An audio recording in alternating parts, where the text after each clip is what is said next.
ಅನ್ನುವಂಥದ್ದಕ್ಕೆ ಮತ್ತೊಂದು ಅರ್ಥ ಇಲ್ಲ, ಬೇರೆ ಅನೇಕ ಅರ್ಥ. ಪ್ರಕೃತದಲ್ಲಿ ದೇವಿ ಅಂತಂತ ಹೇಳಿದ್ರೆ ಇಡೀ ಜಗತ್ತನ್ನ ನಿಯಮನ ಮಾಡುವಂತಹವಳೆ ಅಂತ ಅರ್ಥ. ದೇವಿ ತ್ವಂ ನೀನು ಲಲನಾರತ್ನಂ, ಜಗತ್ತಿನಲ್ಲಿರುವಂತಹ ಎಲ್ಲ ಸ್ತ್ರೀಯರಲ್ಲೂ ಕೂಡ ಶ್ರೇಷ್ಠಳಾದಂತಹ ವ್ಯಕ್ತಿಯಾಗಿದ್ದೀಯಾ. ತ್ವಂ ಲಲನಾರತ್ನಂ ಅಂತ ಹೇಳಿದ್ರೆ ಸ್ತ್ರೀಯರು, ಎಲ್ಲ ಸ್ತ್ರೀಯರಲ್ಲೂ ಕೂಡ ಅತ್ಯಂತ ಉತ್ತಮಳಾಗಿದ್ದಿ. ಯಾಕೆ ಯಾಕೆ ಅಂತಂತ ಹೇಳಿದ್ರೆ ಸ್ತ್ರೀಯರಲ್ಲಿರುವಂತಹ ದೊಡ್ಡ ಸೌಭಾಗ್ಯ ಏನು ಅಂತಂದ್ರೆ ಅವರಿಗೆ ಸಂಪತ್ತು ಏನಿರತ್ತೋ ಆ ಸಂಪತ್ತನ್ನು ಎಂದಿಗೂ ಕಳೆದುಕೊಳ್ಬಾರ್ದು. ಅಂತ ಯಾವ ದೊಡ್ಡ ಸಂಪತ್ತಿದೆ ಅಂತಂತ ಹೇಳಿದ್ರೆ ಸೌಮಂಗಲ್ಯ. ಯಾವ ಸೌಮಂಗಲ್ಯ ಅಂತಂತ ಹೇಳಿದ್ರೆ ಯಾವ ಗಂಡನ ಸಂಬಂಧ ಅವಳಿಗಿದೆಯೋ ಆ ಗಂಡನ ಸಂಬಂಧವನ್ನು ಎಂದೆಂದಿಗೂ ಬಿಟ್ಟುಕೊಳ್ಳೋದಿಲ್ಲ. ಅಂತ ದೊಡ್ಡ ಸಂಪತ್ತು ಇವಳಿಗಿದೆ, ಲಲನಾ ರತ್ನಂ. ಅದೇ ಅರ್ಥವನ್ನು ಇಡೀ ಶ್ಲೋಕದಲ್ಲಿ ಇದ್ದಾರೆ. ನೀನು ಸ್ತ್ರೀಯರಲ್ಲಿ ಅತ್ಯಂತ ಶ್ರೇಷ್ಠಳಾದಂತಹ ವ್ಯಕ್ತಿಯಾಗಿದ್ದು. ದೇವೋಸೌ ಪುರುಷೋತ್ತಮ, ನಿನ್ನ ಗಂಡನಾದವನು ಯಾರಿದ್ದಾನಲ್ಲ ಅವನು ಕೂಡ ಸಾಮಾನ್ಯನಲ್ಲ, ಅವನು ಪುರುಷೋತ್ತಮ. ಜಗತ್ತಿನಲ್ಲಿರುವಂತಹ ಯಾವ ಯಾವ ಪುರುಷರು ಅಂತಿದ್ದಾರೋ ಅವ್ರ ಎಲ್ಲರಲ್ಲೂ ಕೂಡ ಶ್ರೇಷ್ಠನಾದ ವ್ಯಕ್ತಿ. ಅವನಿಗೆ ಸರಿ ಮಿಗಿಲಾದಂತಹ ಮತ್ತೊಬ್ಬ ವ್ಯಕ್ತಿಗಳು ನಮಗೆ ಜಗತ್ತಿನಲ್ಲಿ ಸಿಗೋದಿಲ್ಲ.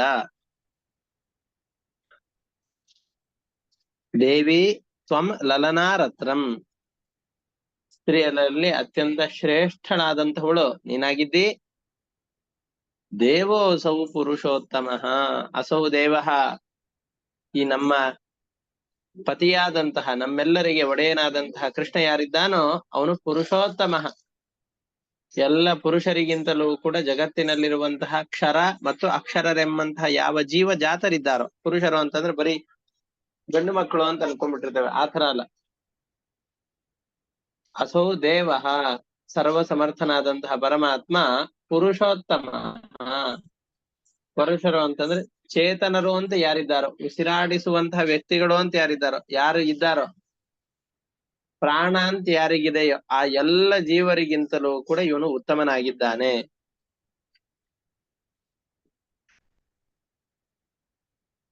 ಯುವಾನೋ ಸತತಂ, ಹೌದು ಈಗ ತುಂಬಾ ಶ್ರೇಷ್ಠರಾದಂತಹ ಯುವತಿ ನೀನು, ಪುರುಷೋತ್ತಮನಾಗಿದ್ದಾನೆ. ಈಗ ಯೌವನ ರೂಪ ತಾರುಣ್ಯಾದಿಗಳೆಲ್ಲವೂ ಕೂಡ ಇದೆ ಸರಿ, ಆದ್ರೆ ಎಂದೋ ಒಂದು ದಿವಸ ಮತ್ತೆ ನಿಮ್ಮಲ್ಲಿರುವಂತಹ ತಾರುಣ್ಯ ಹೋಗಲೇಬೇಕು. ಆಮೇಲೆ ನಿಮಗೂ ಕೂಡ ಶರೀರವೆಲ್ಲವೂ ಕೂಡ ಸುಕ್ಕಾಗಿ ಬಿಡತ್ತೆ, ಶಕ್ತಿ ಕುಂದಿ ಹೋಗತ್ತೆ. ಆ ರೀತಿಯಾಗಿಲ್ಲ. ಹೊರತಾಗಿ ಯುವಾನೋ ಸತತಂ, ನಿಮ್ಗೆ ಎಂದಿಗೂ ಕೂಡ ಮುಪ್ಪು ಆವರಿಸೋದೇ ಇಲ್ಲ, ಯಾವಾಗ್ಲೂ ಯೌವನದಲ್ಲೇ ಇರ್ತೀರಿ. ಮುಪ್ಪಿಲ್ಲದ ನಿತ್ಯ ಯೌವನಶಾಲಿಗಳಾದಂತಹ ನಿಮಗೆ ಸಮ ಮಿಗಿಲಾದಂತಹ ಮತ್ತೊಬ್ಬ ಜೋಡಿ ಯಾರೂ ಜಗತ್ತಿನಲ್ಲಿ ಸಿಗೋದಿಲ್ಲ. ಆದರೆ ಜಗತ್ತಿನಲ್ಲಿ ಗಂಡನಿಗಿಂತ ಹೆಂಡತಿಯ ವಯಸ್ಸು ಕಡಿಮೆ ಇರಬೇಕು ಅಂತಿದೆ. ಒಂದು ನ್ಯೂನತೆ ಏನು ಅಂತಂದ್ರೆ ನಿನಗೂ ನಿನ್ನ ಗಂಡನಿಗೂ ವಯಸ್ಸಿನಲ್ಲಿ ಹೆಚ್ಚು ಕಡಿಮೆ ಇಲ್ಲ. ಯಾಕೆ ಅಂತಂದ್ರೆ ನಿನ್ನ ಗಂಡನು ಅನಾದಿ ಕಾಲದಿಂದ ಇದ್ದಾನೆ, ನೀನು ಕೂಡ ಅನಾದಿ ಕಾಲದಿಂದ ಎಂದೆಂದಿಗೂ ಇದ್ದೀಯ. ಹಾಗಾಗಿ ನಿಮ್ಮಲ್ಲಿ ವಯಸ್ಸಿನ ತಾರತಮ್ಯ ಇಲ್ಲ, ಯಾವಾಗ್ಲೂ ನೀನು ನಿನ್ನ ಗಂಡ ಇಬ್ರು ಕೂಡ ಇದ್ದೇ ಇರ್ತೀರಿ. ಯುವಯೋ ನ ವಯೋಧಿಕಃ, ಆದರೆ ಯಾವಾಗ್ಲೂ ಆ ಪರಮಾತ್ಮನ ಅಧೀನಳಾಗಿ ಅವನ ಮನಸ್ಸಿಗೆ ಅನುಗುಣವಾಗಿ ಇಡೀ ಜಗತ್ತನ್ನ ಸೃಷ್ಟಿ ಮಾಡಿ ಸಂಹಾರ ಮಾಡುವಂತ ವ್ಯಕ್ತಿ ನೀನಾಗಿದ್ದೀಯೇ ಅಂತ ಹೇಳ್ತಾ ಇದ್ದಾರೆ. ದೇವಿ ತ್ವಂ ಲಲನಾರತ್ನಂ, ದೇವಿ ದೇವಿ ಅಂತಂದು ಹೇಳಿದ್ರೆ ಇಡೀ ಜಗತ್ತನ್ನ ನಿಯಮನ ಮಾಡುವ ಶಕ್ತಿಯುಳ್ಳವಳೆ. ತ್ವಂ ನೀನು ಲಲನಾರತ್ನಂ, ಸ್ತ್ರೀಯರಲ್ಲಿ ಅತ್ಯಂತ ಶ್ರೇಷ್ಠಳಾದಂತಹ ವ್ಯಕ್ತಿಯಾಗಿದ್ದೀಯೇ. ಅಸೌ ದೇವ, ನಿನ್ನ ಪತಿಯಾದಂತಹ ಯಾವ ಪರಮಾತ್ಮನಿದ್ದಾನೋ ಅವನು ಪುರುಷೋತ್ತಮ, ಜಗತ್ತಿನಲ್ಲಿರುವಂತಹ ಎಲ್ಲ ಪುರುಷರಿಗಿಂತ, ಚೇತನರಿಗಿಂತ ಉತ್ತಮನಾಗಿದ್ದಾನೆ. ಇದರಿಂದ ಏನಾಯ್ತು ಅಂತ ಹೇಳಿದ್ರೆ, ಸಂಸ್ಕೃತದಲ್ಲಿ ಒಂದು ಸುಭಾಷಿತ ಇದೆ, ಸಮಾನವಾದ ಯೋಗ್ಯತೆ ಇದ್ದವರಲ್ಲಿ ಮಾತ್ರ ವಿವಾಹವನ್ನು ಮಾಡಬೇಕು. ನೋತ್ತಮಾಧಮಯೋ ಕ್ವಚಿತ, ಉತ್ತಮ ಮತ್ತು ಅಧಮರಲ್ಲಿ ಎಂದೆಂದಿಗೂ ಕೂಡ ವಿವಾಹವನ್ನಾಗ್ಲಿ ಸ್ನೇಹವನ್ನಾಗ್ಲಿ ಮಾಡಬಾರ್ದು. ಉತ್ತಮ ಜೊತೆಯಲ್ಲಿ ಮಾಡಿದ್ರೆ ಅನರ್ಥ ಆಗತ್ತೆ. ಅದಕ್ಕೆ ಅನೇಕ ಕಥೆಗಳೆಲ್ಲ ಇದೆ, ಇನ್ನೊಂದು ಸಂದರ್ಭದಲ್ಲಿ ಯಾವಾಗಾದ್ರೂ ಒಮ್ಮೆ ವಿವರಣೆ ಮಾಡ್ತೇನೆ. ಆದರೆ ನೀವೆಲ್ಲರೂ ಕೂಡ ಸಮರಾಗಿದ್ದೀರಿ. ನಿಮಗೆ ಸಮರು ಅಂತಂದ್ ಹೇಳಿದ್ರೆ, ನೀನು ಎಲ್ಲ ಸ್ತ್ರೀಯರಲ್ಲಿ ಶ್ರೇಷ್ಠನಾಗಿದ್ದೀಯಾ, ಅವನು ಎಲ್ಲ ಪುರುಷರಲ್ಲಿ ಶ್ರೇಷ್ಠನಾಗಿದ್ದಾನೆ. ಯುವಾನೋ ಸತತಂ, ಯಾರೋ ಒಬ್ಬರಿಗೆ ಬೇಗ ಮುಪ್ಪ ಬಂದ್ಬಿಡತ್ತೆ, ಬೇಗ ಮುದಿತನ ಬಂದ್ಬಿಡತ್ತೆ, ಶರೀರದಲ್ಲಿ ಶಕ್ತಿ ಕಳೆದುಕೊಂಡು ಬಿಡುತ್ತೇವೆ, ಆ ರೀತಿಯಾಗಿಲ್ಲ. ಯುವಾನೋ ಸತತಂ, ನಿರಂತರವಾಗಿ ನೀವಿಬ್ಬರು ಕೂಡ ಯೌವನಶಾಲಿಗಳೇ ಆಗಿದ್ದೀರಿ, ನಿತ್ಯ ಯೌವನಶಾಲಿಗಳಾಗಿದ್ದೀರಿ.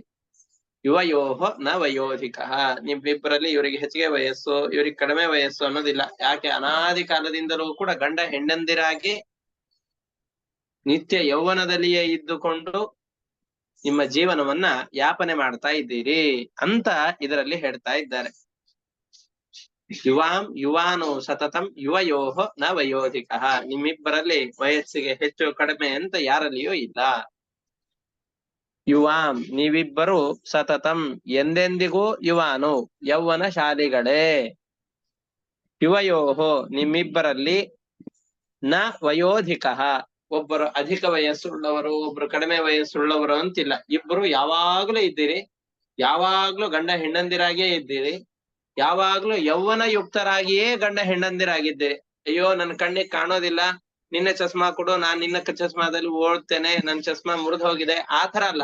ಯಾವಾಗ್ಲೂ ಕೂಡ ನೀವು ನಿಯಾಮಕರಾಗಿ ಪರಸ್ಪರವಾಗಿ ಅನ್ಯೋನ್ಯವಾಗಿ ಅನಾದಿ ಕಾಲದಿಂದ ಇದ್ದೀರಿ ಅಂತ ಪರಮಾತ್ಮನನ್ನ, ಲಕ್ಷ್ಮೀದೇವಿಯನ್ನು ನಿರಂತರವಾಗಿ ಸ್ತೋತ್ರ ಮಾಡಿದರೆ ನಮ್ಮ ದಾಂಪತ್ಯವೂ ಕೂಡ ಸುಖವಾಗಿರತ್ತೆ ಅನ್ನೋ ಕಾರಣದಿಂದ ನಮ್ಮ ಉದ್ಧಾರಕ್ಕೋಸ್ಕರವಾಗಿ ವಾದಿರಾಜ ಗುರು ಸಾರ್ವಭೌಮರು ಈ ಮಂತ್ರವನ್ನ ಮಾಡ್ತಾ ಇದ್ದಾರೆ.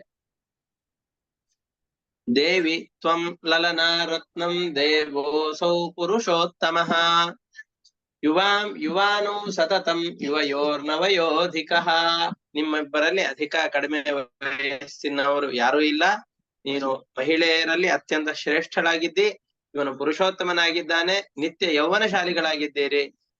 ನಿಮಗೆ ವಯಸ್ಸಿನಲ್ಲಿ ಆಧಿಕ್ಯ ನೀಚ ಅಂತಿಲ್ಲ, ಯಾವಾಗಲೂ ಒಂದೇ ವಿಧವಾದ ಆಯಸ್ಸನ್ನುಳ್ಳವರಾಗಿ ನಿರಂತರವಾಗಿ ಒಟ್ಟಿಗೆ ಇದ್ದೀರಿ. ನಿಮ್ಮ ಅನುಗ್ರಹ ನಮ್ಮ ಮೇಲಾಗ್ಲಿ ಅಂತ ಈ ಶ್ಲೋಕದಲ್ಲಿ ಕೇಳಿಕೊಳ್ಳುತ್ತಾ ಇದ್ದಾರೆ. ಇಷ್ಟಕ್ಕೆ ಇವತ್ತಿನ ಪಾಠವನ್ನ ಮುಗಿಸಿರೋಣ. ಇದರಲ್ಲಿ ಏನಾದ್ರೂ ಸಂಶಯಗಳಿದೆ ಅಂತಂದ್ ಹೇಳಿದ್ರೆ ಅದನ್ನ ಕೇಳಬಹುದು, ಅವಕಾಶ ಇದೆ.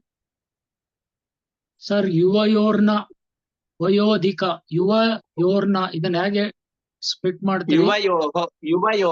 ಯುವಯೋಹೋ ನಿಮ್ಮಿಬ್ಬರಲ್ಲಿ ನ ವಯೋಧಿಕ, ವಯಸ್ಸಿನ ಆಧಿಕ್ಯ ಕಡಿಮೆ ಎಂಬುದಿಲ್ಲ, ಹೆಚ್ಚು ಕಡಿಮೆ ಎಂಬುದಿಲ್ಲ. ನ ವಯೋಧಿಕ, ಯುವಯೋಹೋ ನ ವಯೋಧಿಕ ಅಂತ ಬಿಡಿಸೋ. ಸರಿ ಸರ್.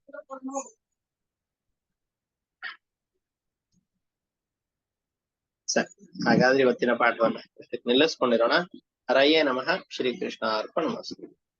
ಧನ್ಯವಾದಗಳು. ಧನ್ಯವಾದ.